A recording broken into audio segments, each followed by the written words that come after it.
This is Coda Radio, episode 401 for February 15th, 2021.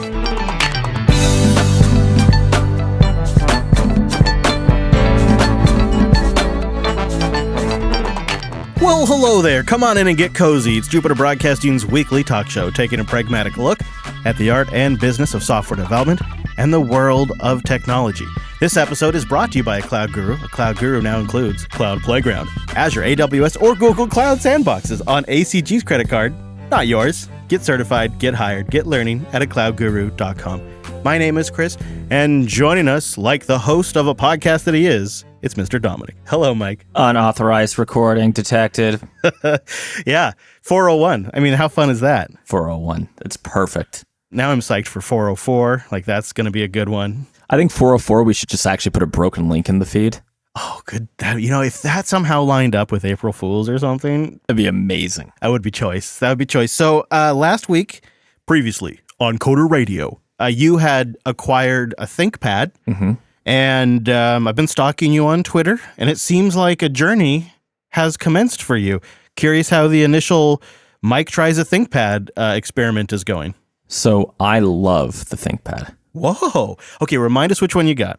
It's a ThinkPad Yoga 380 or 360. It's a year old. It's not the latest model because I took advantage of they had a 40% discount for President's Day. And unfortunately, this is just a machine for a job, right? But I finally get it. I mean, the People's Republic spies aside, great machine. Okay. Is this a 2-in-1?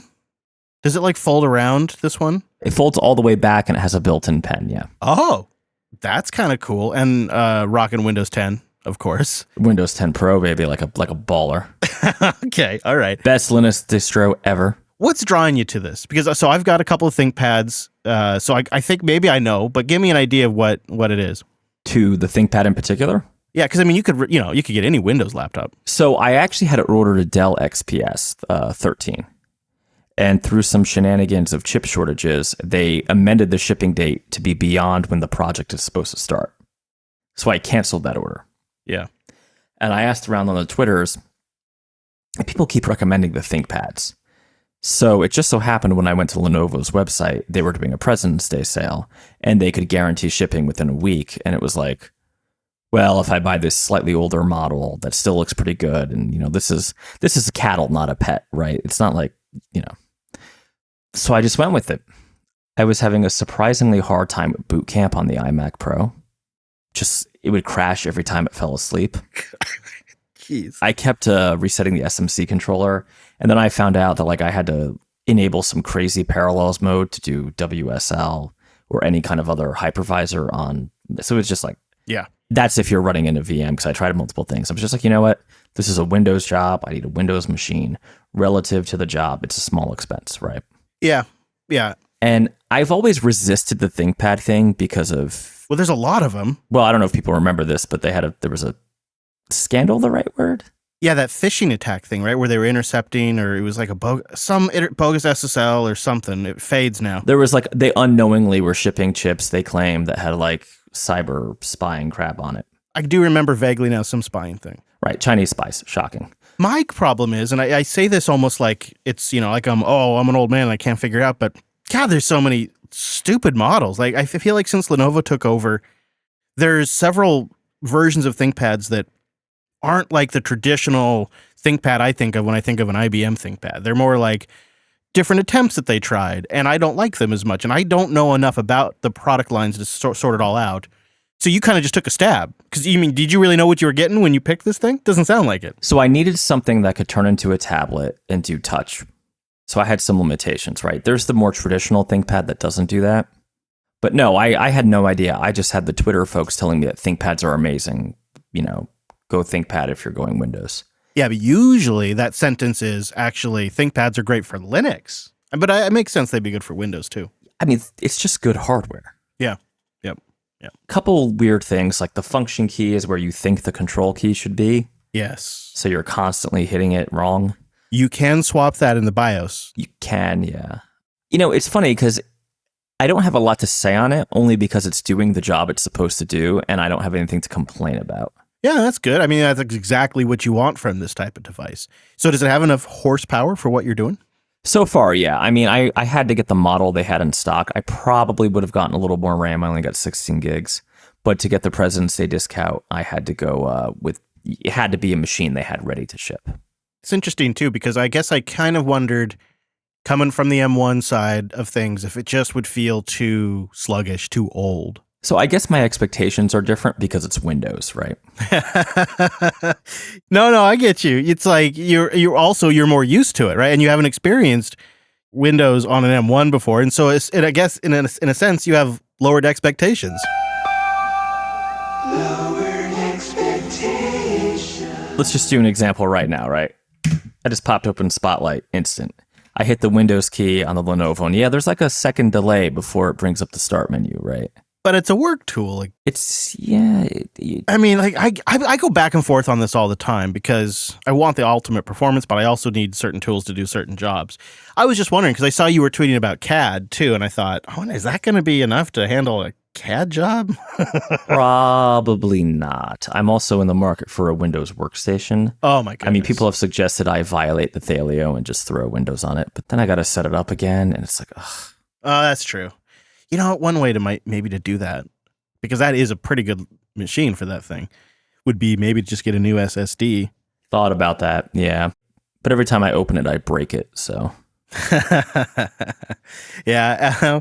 And I guess now this also means you're getting a chance to deep dive back into WSL and all of that goodness on the Windows side. I have to say, Penguin, the WSL variant that I prefer, has come quite a ways. They fixed my Ruby on Rails problem. Granted, they had to write a special setup thing to fix it for RubyMine. You can go back maybe 20 episodes to hear about that. I mean, Windows 10 it does the job, right? It's, I don't know. Yeah. I can't say it's a pleasure to use because things that I think should be really, like, not slow. It kills me that the start menu is slow to open. That, like, I don't get. Because Spotlight on Mac is fast. The dash or whatever they call it on Pop! OS is super fast, right? Mm-hmm. But the start menu just seems like laggy as hell. Gotta be that built-in dynamic updating stuff that they have. Yeah, but that seems like a bug, not a feature. But yeah, cache it. I'm sure they must, right? But in other ways, Windows often feels like it's one of the fastest operating systems at launching actual applications. Like on the same machine, bit for bit, I swear sometimes Windows starts things twice as fast as other operating systems. Fair point. And I will say, since I'm right now developing .NET software, you can't beat Visual Studio. Like, as soon as I pop up Visual Studio, Windows is like one of the best dev environments I've had in a long time. It's anything else I want to do, like email crap. I had a good win this week because I successfully moved a workflow off of macOS. It was like a thing occasionally we would do where I would have to like update graphics in a motion template, and I managed to render out the things to video that I needed, and then I was able to put it together on Linux for the first time. So that was really nice because I'm always trying to evaluate how far I can push it, because in the back of my mind recently, I've been thinking about what if I went all in on like a Ryzen fast system with a lot of CPU, a lot of GPU. And then I think the other thing that I've learned is really key is a minimum of 120 hertz monitor. I have a laptop in that I've been using, the Asus G14, and it has 120 hertz refresh rate. And oh man, everything is smoother. Moving windows around, turning in games, everything, scrolling, everything is faster and smoother. And I got it without having to switch to an M1 or anything like that. And it made me start thinking, because this thing's also a Ryzen-based laptop, maybe there's more to this than I've realized with this Ryzen stuff, because I've been on Intel forever. And I thought maybe if I built myself something that had like a minimum of 12 physical cores, minimum 24 gigs of RAM, maybe 32 gigs of RAM, a modern graphics card if I could ever get my hands on it, and 120 hertz display. Well, of course, I ended up over at the Thelio configuration screen. Naturally. Specking out a Thelio. And it's, I don't want to say it's super expensive because it's cheaper than like a Mac Pro, but it, you know, when you go with all these components, the price does get up there so fast. So I've been thinking about maybe I could do it in stages, like start with the monitor, replace that. That should make even my current system feel better. It's been an interesting discovery, though. Just that is a big deal that I didn't really appreciate because I hadn't tried it before. It makes everything better. It's all better. You know what else makes everything better? A Coder Radio 400 poster for a limited time. Buying one right now. Yeah, we have this. This one hasn't been selling like gangbusters. We definitely sold a few, but I don't know. I mean, it's a great poster, but you gotta click the link in the show notes to get it because we have it over at teespring.com. It's a Coder Radio 400 word cloud poster to celebrate 400 episodes of the Coder Radio program, and every title we've ever had for all 400 episodes is in that word cloud. Plus, it has the sharp new logo that we have that's way better than the logo we had when the show started, so that's nice to get that updated too. But maybe that hasn't sold very many because, oh no, rightfully so, oh god, people are saving up for the Coder. The Coder.shop. Hang on, I'm taking a swig of my drink here. Hang on. Like Coder.shop, it was like, I can't remember, but like at least $2,000, maybe $4,000 for Coder.shop. But the Coder.shop was on sale for like $3. So, anyways, I was like, that's wild. I actually think, depending on how the robe thing goes, I may get a lot more into swag. I really like making something and then selling it to the audience. And I think maybe we found a cool company to work with. We'll see. This is very much a learning process. I could really, really get screwed on the international shipping. So I've recently adjusted the price a little bit. I'm trying to get quotes for various areas, but they won't give me any estimate unless I have addresses. So thankfully, a couple of audience members have graciously shared their addresses with me so I can get some international estimates. But we have rolled out the robe. It's called the Coder. It's beautiful. It's all black with an all white Coder Radio logo over the left chest. And it's $65. It's a great price. Then there is like $5 for domestic shipping. Well, check the site for international. I'm making adjustments. Thecoder.shop. If there's something that comes up with the international shipping, though, we will totally communicate it with you. So don't worry about that. We will let you know for sure. But we will target the second week of March for shipping. So you really got to get these orders in soon. The end of the month, we're going to really, February 28th, we're really going to close it down because we got to give the company time to embroider them. They do that here in the States, and then they get shipped out. So it's thecoder.shop. And yes, it is a Coder Radio robe. I'm getting one for me. I'm getting one for the kid. Getting one for Mike. And I'm going to get one for Wes, too. You know what I just noticed about the robes that I never noticed before? What's that? They have big pockets, so you can have like a Western Digital or whatever Seagate drive, just with your like alternative OS, Yeah, you could have, or maybe a bottle of beer or something. I mean, they'll fit a bottle in there. A small handle of gin, maybe like a little. Yeah, it totally would, man. And I mean, and why not, right? Save some time. Why carry stuff? It just makes you more productive. Be productive and be comfortable. Thecoder.shop. Pretty excited about that. And what I learned from that. Well, you'll see where that goes. Like maybe JB will have some reoccurring swag. Well, not reoccurring, but like I'm going to go for nice, cool items, like stuff that hopefully you're not seeing a lot of in other places whenever possible. That's why we wanted to start with the robes. Check it out, thecoder.shop. Woo! Head over to linode.com/coder and get a $100 60-day credit for a new account. And then you can really check out Linode. Now, I've mentioned them. We talked about how we use them here on the show a lot. But something that I think you could look at if you are toying around with setting up a new WordPress site. If you're like me, there's a lot of advantages to WordPress, but you have a little bit of concern potentially about the performance. Well, Linode has something really cool, and I experimented with a lot of different stacks, and I hands down found this to be the absolute fastest way to run a WordPress site because it integrates the web server and the cache into one. It's the Open Lightspeed WordPress one-click deployment on Linode. It gives you access to the Open Lightspeed web server.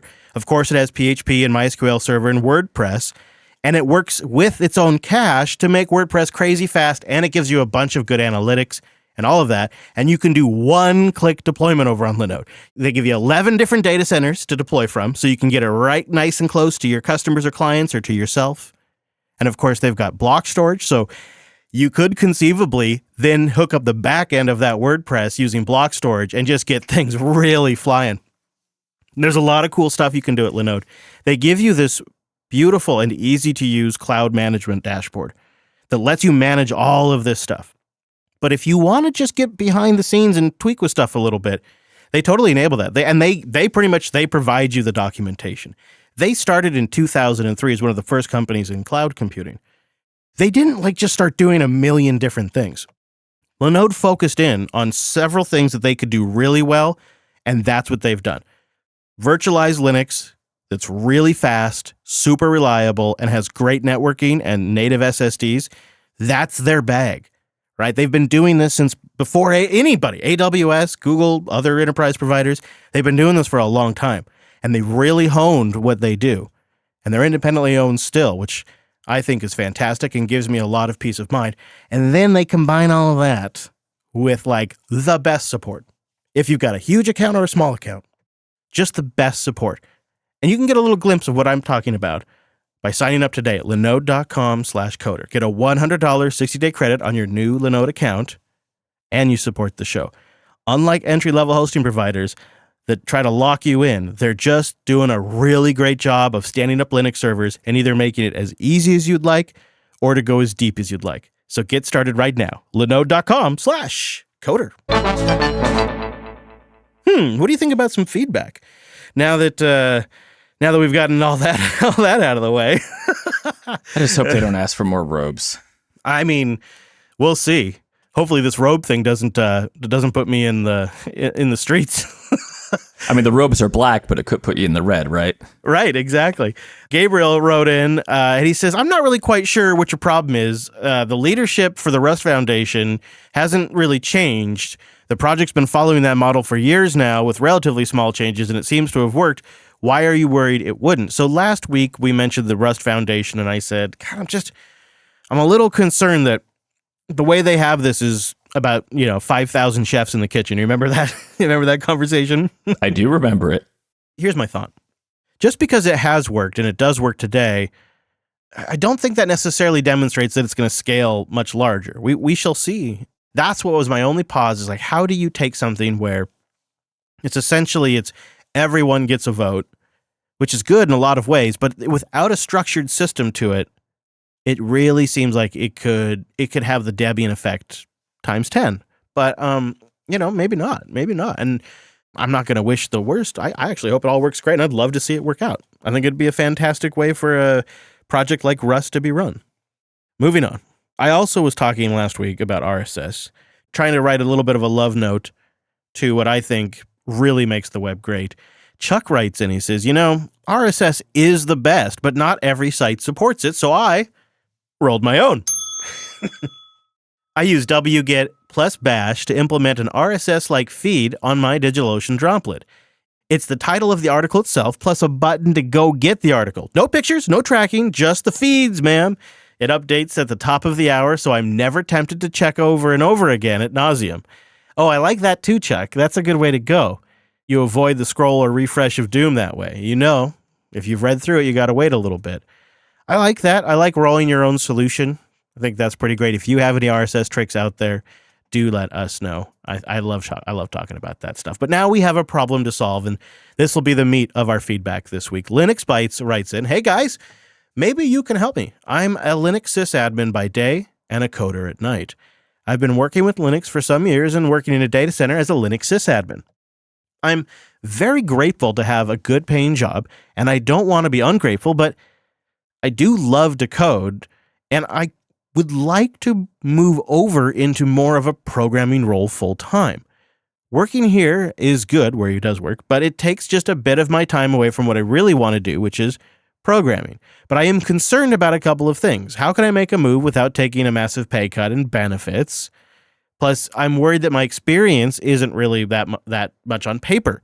I have experience, but mostly it's in the sysadmin area if you look at a resume.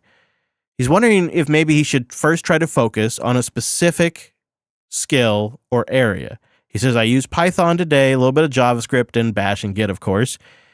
I've been using Python for a really long time, basically before it was even a thing. And I was thinking, though, if I wanted to get paid well, I should move more into back-end stuff, like working with C for the kernel or perhaps a dynamic language. But I don't want to invest my time in the wrong spot. I want to make a wise transition. My job is not a face-to-face style job, and I like that. It's mostly nice for my mental well-being, and I work in an environment with email teams and calls just fine. I'm not sure if I'm over my head. Maybe I'm being silly here. The grass is greener sort of thing. Any feedback would be helpful. Thanks again, Linux Bytes. Okay, that's a lot to unpack there. Starting with, I guess, why not focus on Python? I mean, not to make this the Python show, but does that stand out to you? Yeah, it's a little weird because he says backend, but Python primarily is used as a backend language. Right. When I say primarily, before people jump down my throat doing embedded, I would care to wager that the majority of folks doing Python are probably doing like Flask, Django, Fast API, stuff like that, like backend services, right? I think he means something different by backend, though, Chris. I think he means a lower level. Yeah, like kernel stuff and driver stuff. Right. I mean, the answer to this question is kind of lame. There's no reason you can't do Python and have a good living. Right. Unless the reason is you don't like doing Python, right? Yeah. If you enjoy working on lower level code, more, down to the hardware, memory management, stuff like that, then obviously do what you want. I mean, look, I do Python, I do Ruby. Right now I'm doing a bunch of .NET, or I'm about to be shortly, because I don't know, I'm, soldier of fortune here, right? I don't mean to diminish the question at all, and I hope the writer doesn't take it this way, but you're going to change technologies a lot in your career, especially if you're like a freelancer or like in the, small consulting business. Yeah, I think he's in like a resume mindset. Okay. You know what I mean? He's like, how do I market myself? Well, then Python is great, right? Because there's so many opportunities right now in Python. They may not be necessarily the highest paying opportunities because it is a fairly common language. But if you're just looking that you need to get some work, there's absolutely no reason Python's not a good choice. If you just think about all the uses of Python, right? You have TensorFlow, you have Flask, you have Django, you have all the embedded stuff, you have all the crazy data science stuff. By that, I don't mean TensorFlow again. I mean like the stuff that like actual like research universities are using. Is it Jupyter notebooks? Yeah. All that kind of stuff. I guess I would wonder what your take is, Chris, because I feel like maybe he doesn't like Python, and that's kind of the issue. I wonder, though, because he says he's been following it and dabbling with it since really it was even, just a glimmer. But I kind of wonder if he isn't isolating these too much. Fat Cat in our chat room puts it well. He says, you could kind of bring it together, bring more scripting into your sysadmin life so you can then bring programming into your career and maybe move into a DevOps role, because there are absolutely roles out there where you need to have a good skill set in both of these areas. That's becoming super common. No, that's great advice. Right. And again, for that scripting kind of stuff, Python is actually a fabulous choice. Yeah, I could totes seeing that work for him. Also, I don't mean to talk down when I say, why not do both, because and make it sound simple, because I do totally get where you're at. And I know that you're trying to think about it from a marketable kind of sell yourself to a higher standpoint. And when you say, well, bring them both together and do a little programming and sysadmin, it's so nebulous. And you're like, okay, well, how do I refine that into a message? I think you're just not at that stage yet. You're just not quite there yet. And the good news is it doesn't sound like you are in any kind of urgency. You're not out of work. You have a job that's paying you sufficiently and it has benefits that cover you sufficiently. So you actually have a little bit of time to play with here. And so you may just not have it quite refined yet, but I think you'll get there if you just sort of embrace it. And our advice is become one with the snake. Yeah. Or if you really want to, be pure in heart and soul, Objective-C is still around. There it is. There it is. Every episode you got to get one. Before we move on, because, we've gotten so many emails since the show's been back about keyboards. Did you catch that System76 updated their GitHub repo and now we have way more details on their new keyboard that they're working on? I did catch it. I thought I was dreaming, but I did catch it. No surprise, they're going to be building these in the US, in Denver. They're calling it the System76 Launch Configurable Keyboard. It says it'll have an open source design down to the PCB, open source firmware, milled aluminum chassis, and that it will support the Linux vendor firmware service, which is great for Linux users. People love that kind of stuff. It's going to have USB-C and USB-A. The key switches can be swapped with any MX compatible footprint. I think this is brilliant from their standpoint. There are people who are running Windows that will want to buy this thing. It's, built in the US. That checks a box. all of that. Of course, it'll come down to the feel, but I'm kind of excited about this. I think just based on the amount of conversation that we got out of mechanical keyboards, it's clear this is a market. This is a market here. And it's obviously also a pretty good first step into building a laptop, master the keyboard manufacturing process first. Yeah, I'm definitely going to pick one of these up. Yeah, that's just basically it, isn't it? That's basically it. I mean, I want to try it out. I don't want to say too much until I get my hands on it. Well, yeah. It could be uncomfortable to type on. It's unlikely, but that could theoretically happen. So I agree with you. It is exciting to see that in the works. Yeah, it looks impressive. I mean, I think the challenge is, do they gear it too much towards Pop! OS, or do they just make a really good mechanical keyboard for, all operating systems, right? If they get it right, the sweet spot will be totally works with any Linux or probably even Windows. But if you do use it with Pop! OS, you get a couple sweets. Yeah. And it could be a gateway drug to Pop! OS. Oh, totally. Or just System76 in general. Right, even if you just buy their hardware. So that's going to be neat. Since this show rebooted, I have a total new appreciation for keyboards. I kind of feel a little bad for not taking it more seriously sooner because my RSI is such a huge deal for me. I'm constantly battling that, but also it's something I'm touching and interfacing with all day long. So why not make it nice? It just didn't make any sense. So I'm excited to see them get into this. If you would like to email the show, ask us a question, follow up on anything that we talk about in this show, we would really like to hear from you. It's a big part of what we do, and I know it takes a minute to sit down and actually go do that and write it out. So I it's a big ask, but we really appreciate it, and it makes the show a lot better, and it keeps us feeling like we're connected to you. So go to coder.show/contact for that, and let us know what you think about anything that we've talked about here on the Coder Radio podcast, because we like hearing from you, and we are about to get into the hoopla, so there will probably be plenty of things for you to respond to. Datadog.com/Coder Radio. This here episode is sponsored by Datadog. They are the unified monitoring and analytics platform for comprehensive visibility into your cloud, into your on-premises setup. If you have a hybrid setup, multi-cloud environment, they can monitor all of it. And when I say the entire stack, I'm talking about key Linux performance metrics or whatever your server OS might be. They have tons of integrations into applications themselves. And of course, they get insights into the container. They have an agent you can install that was recently rewritten in Go that's super simple to deploy. And then you get these dashboards. You got to check out these dashboards. Datadog.com/Coder Radio. And if you set up even one dashboard in part of the trial, going to that URL gets you a shirt after you set up that dashboard.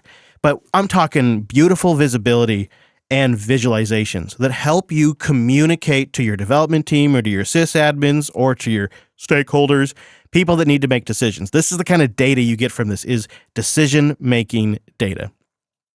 Just the ability to quickly analyze performance of all of your servers and applications in real time, and then build a dashboard where you can get a unified view of, say, metrics from this applications or traces from these logs, all in one place. And then, like I said, with those integrations, you can pull in a lot of different things that you would probably not normally even consider getting insights into that can give you a more complete picture.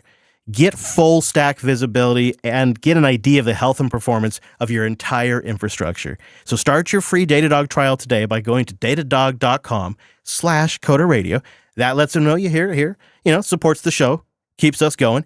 And also means if you set up a one dashboard after you go to datadog.com/Coder Radio, you get that free t-shirt. Datadog.com/Coder Radio. There is some things I want to talk to you today about, but it feels like maybe I'll give an honorable mention to the Python Software Foundation's news. They just got a big check from your buddies over at Google, and they're going to use that to pay for a practically full-time developer. In addition, they're going to use that to develop malware detection for PyPL, which I actually don't know what that is, and do dynamic analysis of infrastructure based on this money that Google's cutting them. Good. I mean, that all sounds great. Yeah. It's always good when people get on the Google teat, right? I mean, it worked out really good for Mozilla. Oh, wow. I really thought you wouldn't go there. I'm sure it's good. No, it's good. I mean, it's good until, 2.5 to 3 to 4 years. Yes. I feel like I have to say it's good. Otherwise, I become, every time something like this happens, I'm bad take guy. And I don't want that to be my thing on the show. But I think I'm getting real cynical about this stuff. You know, when I see a big check like this, what I see is influence purchasing. And I know I shouldn't, but... That's what I see. So okay. That's why I'm keeping my mouth a little shut. But then at the same time, it's like, you know, kind of necessary. Like, somebody needs to pay for this work. Some developers got to eat too. Yeah, I mean, Google definitely has a big Python investment, right? We used to make fun that their Google support was the Python script that basically was a big if-else tree that at the end said go F off, right? Like, so. Yeah, they write on their post that they not only use it internally for their own development, but they say it's a crucial part of products that they offer to Google customers. And so that's one of the reasons Google is stepping up. You know what? This is, if you got a lot of money and you are dependent on this stuff, that's probably exactly what you should be spending your money on. So I shouldn't criticize. It's just that cynical nature of that I just can't help these days. That's what happens when you reach 400 episodes, Mike. Yeah, you and I are jaded old men who are like, we're the guys at the end of the bar just bitching and moaning about everything, right? Right. Well, okay, so while we're talking about Google, there's another bit of hoopla that I thought was sort of embarrassing for them. They have this problem. They really have been tiptoeing around, trying to punt and kick the can for as long as possible. And that is, Apple has implemented like these nutrition labels for privacy in the iOS App Store. Nutrition labels, or screw you, Google and Facebook labels. Man, right? And so Facebook's approach was like, oh well, we're just going to have a horrible report and we're just going to push forward. Did you miss the news today? What? Zuck and Tim Cook had a little sit down and it did not go very well. I did not see this. Oh, man. Apparently, leaked reporting says Zuck came out of it saying, we have to inflict maximum pain on Apple. I did see that headline, though. I just didn't read the story. Oh, interesting. Yeah, so it's basically Tim Cook just said, no. No, like, we're not going to change anything. Man, so Google has been kicking this can because they didn't want their apps to get labeled as, privacy. And because I think it comes down to even some of what like the SDKs might do for analytics are considered invasive by Apple, probably rightfully so. I mean, what's Google doing? They're making money off watching your behavior and monitoring your data. So they've been kicking the can so long that apparently built into the apps was a warning about it being out of date. And so people on iOS that would say launch the Gmail app started getting an error in the application that said this app is out of date. It goes on to say you should update this app. Although, of course, you couldn't because Google hadn't done any updates. Then it says the version you're using doesn't include the latest security features to keep you protected. Only continue if you understand the risks. That is at the top of the Gmail app when you launch it, like at the login page. And it's hilarious. And Google had to do a server-side tweak to make this thing stop showing up to users. Yeah. Today, they've begun trickle updating apps into the iOS App Store, starting with the YouTube app and Music, TV, and Studio, I think, are also getting updated. They're probably even more by the time this episode goes out. But this really seems to have screwed up their game. I don't know. I guess when these stupid nutrition labels were announced, I just went, okay, yeah. I mean, it's a nicer way to visualize the information. But it has clearly messed with Zuck and Google's game here. Well, I'm gonna push back on you a little bit. I don't think they're stupid, right? I think to people like us and listeners of the show, they're obviously stupid because we knew what was going on. But I'm telling you, like, if my mom ever updates the apps on her iPhone... Oh, you mean the labels themselves? Yeah, I think she would crap her pants, right? Like, if it popped up and said, I'm tracking your location, the other websites you visit, your shopping preferences, every song you listen to. I might track you even through private browsing mode. And for our younger listeners, particularly teenage boys, private browsing mode does not do what you think it does. Be careful. Yeah, you just shouldn't be doing that. But that's Mike's conservative note for the day. Use a dedicated browser, kids. Kids, that's what Internet Explorer was built for. Oh, God, no. No. Yeah, okay. I guess I shouldn't call them silly. I mean, I guess I just didn't really consider it much when they were announced. Well, I think because you know too much. Right? I think the average... I'm serious about this. I think the average user just thought like YouTube was this cool free website, an app they could use. But if they know that it's actually not free, that you're paying, it's one thing to say that you pay with your data, but to list it out it's just an amazing bullet point list that Apple gives you. Right. I mean, it's horrendous. Are they the good guy here? I guess, right? Well, good is the point of view, but yeah. I mean, Apple would much prefer everybody charge you $10 a month and they get 30% of that. Of course. And not do this tracking, right? And I thought I would prefer that until I ended up having so many damn subscriptions that I feel like I'm overwhelmed by the amount of subscriptions I have. I have been mercilessly cutting subscriptions, except, of course, for Unfiltered Show on Patreon. Oh, wow. Really? I have this situation where I am the family card on the iCloud stuff. So anybody who buys anything has to use my card, which means that if the number needs to be verified, they have to track me down. But it also means that my mom, like any purchase she makes, goes, because I made her a family member for the obvious reasons of the benefits you get. But anytime she buys music or anything, any app, it's charging to my card. And it's really annoying. It's just so annoying. Like, yeah, they get some things right. And I appreciate these changes, but there's so many areas that could still be improved. And I kind of appreciate them doing this, I suppose. But Microsoft is they're just going the completely different direction. They're just saying, screw it. We're not going to play that game. And they have released the xCloud beta for web that is their Xbox game streaming service as a web application.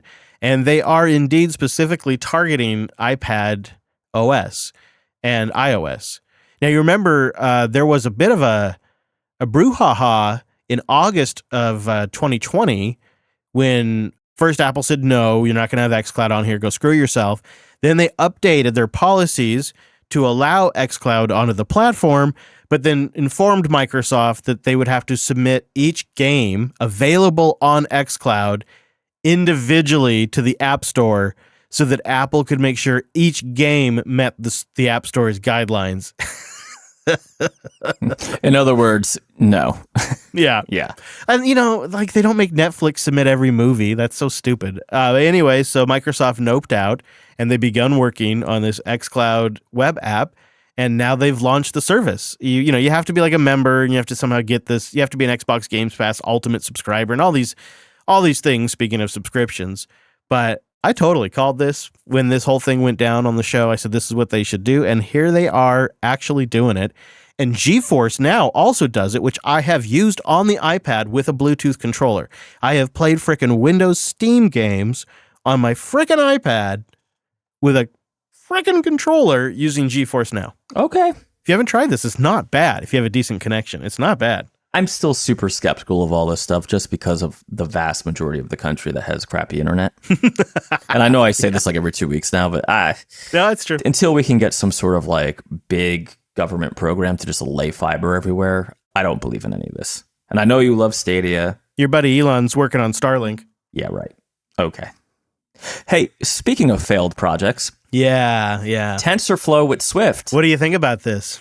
I think Swift on the server in general has been a miserable failure, and I'm someone who financially supported Vapor, which was a Swift on the server project. And it's sad because it really should have been a contender to Rust and Go, particularly Go, I kind of feel. Yeah, it could have been a contender. I think because it's Apple's language, it's too tied to iOS. Yeah. And the back-end development community just didn't take it seriously. There was that whole IBM partnership that basically just died in the cradle. I think it's a lot of things, obviously, but a couple that stand out to me is so much momentum in other areas, and you have server space players like Google that are backing Go, and that has a ton of weight behind it. But I think you nailed it. It's just Swift it's too focused on iOS. But the dream early on, in the early days of Swift, it kind of made sense in a way because you could use Swift both for the front end and the back end. And you could see how that could be compelling to somebody who just develops in that ecosystem. And it makes it easy to run Swift apps on a Mac, for a Mac server, which is a thing that happens in schools, is they have servers that they call servers that are actually Macs. And you could run it on that, or you could run it on a Linux box, and then you could deploy it on iOS or the Mac desktop. If you were in that ecosystem, I saw it. I could see how it made sense. Yeah, you will pry that Xserve from your local public school district's cold, dead hands, right? They've had it for 15 years, and god damn it, they're keeping it. There was literally in Linux 5.11 that released on Sunday of this week, there is an update in there for the SMC controller in the Apple Xserve. Oh no, I'm not joking. Like, schools still use Xserve. Yeah. Yeah, it's not a joke at all. Like, they really do. Yeah, and actually, they were really badass in two ways. They had really cool airflow design, but also they had CPU monitor LED lights on the front of the case that showed you the CPU load of the server, which is a cool idea. Should we maybe explain what Xserve is for our younger listeners? Right. The Apple Xserve. So when Apple got into Intel chips, when they switched over to Intel chips from PowerPC, a little while after that came their first Intel server called the Xserve. And it was probably a 2U. I can't remember exactly what the size of it was. They're 2U. Yeah. Oh, you know what? Actually, I'm talking out my arse. They had a PowerPC version of it. That's right. They had in fact, that was one of the reasons they had to update their cooling. Oh, I didn't know that. I thought it came out with the Intel transition. No, I remember now. Yeah, they had a PowerPC version. But it was the Xeon line that I think people like, that's what you'll find on eBay now. Yeah. They had like a 2006, 2008, and 2009 model. It was first introduced in 2002. And you can imagine it's kind of expensive because it was Apple, but they really focused in on making Mac OS a server version of it with an LDAP directory and everything. And then you could later on, you could get a storage connection that was fiber connected and really fast. And they made several of them for a while. I mean, the product ran from 2002 to 2009. Then they finally killed it off. They even made a cluster version. If you were going to use it in a cluster, you could get the G4 cluster node. And that was one that was designed just like no CD-ROM drive, certain connectivity was gone, only one disk spot, but you could buy a bunch of them if you were. You could network them together in a cluster, yeah. Yeah, and then they had the LED lights on there, and it was cool. It was a pretty good product in a lot of ways. It was built really well. I ended up having a couple of clients that had them, and I was always impressed by them. And I ended up even putting Gentoo Linux on a couple of them, and it ran great. Yeah, well, they were really big in the education space too, right? Like, a lot of schools ran their entire system off of Xserve. I had a client that was a Final Cut shop, and what they did all day long was edit video for court cases. And so they were an Xserve user, and they had a couple of them, and that big storage array that they had too, which back then, it was only a few terabytes, but it was amazing. A terabyte? What? Several, I think. I think it was like two terabytes. So watch out. That's going to last forever. Before we go, thank you to our members over at coderqa.co. You make this show possible. You get a limited ad feed as a member, and you also get the Coderly that comes out once a quarter. So get that, support the show, and get that limited ad feed at coderqa.co. Mr. Dominic, is there anything you want to plug before we get out of here today?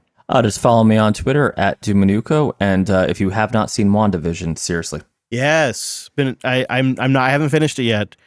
Really enjoying that. Also, clever. Like, I think if this is what the Marvel Universe TV series are going to be like, they're going to be a hit. Disney Plus is going to drink the blood of Peacock. Yes. Yeah, I finally just started The Expanse. By the way. Ooh, how is it? Really good. I just got into season 2 of it, so I'm really early into it. But what I find really nice about it is really good at building the world. It feels like a real place. Everything in it feels legitimate. The characters seem real, the environment, the context. And then the other thing, and this isn't a spoiler, that I really like about it is it all, as far as I know, I don't know, but it all takes place in our solar system. So unlike Star Trek or Star Wars, where they're, warping across the galaxy, this is all just right here in our backyard. And I love that concept because it is so big and there's a lot you could do with that. So it's a pretty fun series. So there you go. Those are 2 show picks, I guess. Check it out. And you know what, ironically, then like a chaser, I follow it with a little bit of Seinfeld these days, which holds up. It does. And it reminds you of better days, or if you're our age, you think the 90s were better days. So. That's right. You can also find Mike's company at The Mad Botter Inc. on Twitter. I'm at Chris Lass. The network is at Jupiter Signal, and of course the show is at Coder Radio Show. Links to what we talked about today, well, that's at our website, coder.show/401. You'll also find the contact form. We really like it when you get a hold of us, as well as our RSS feed over there so you can subscribe.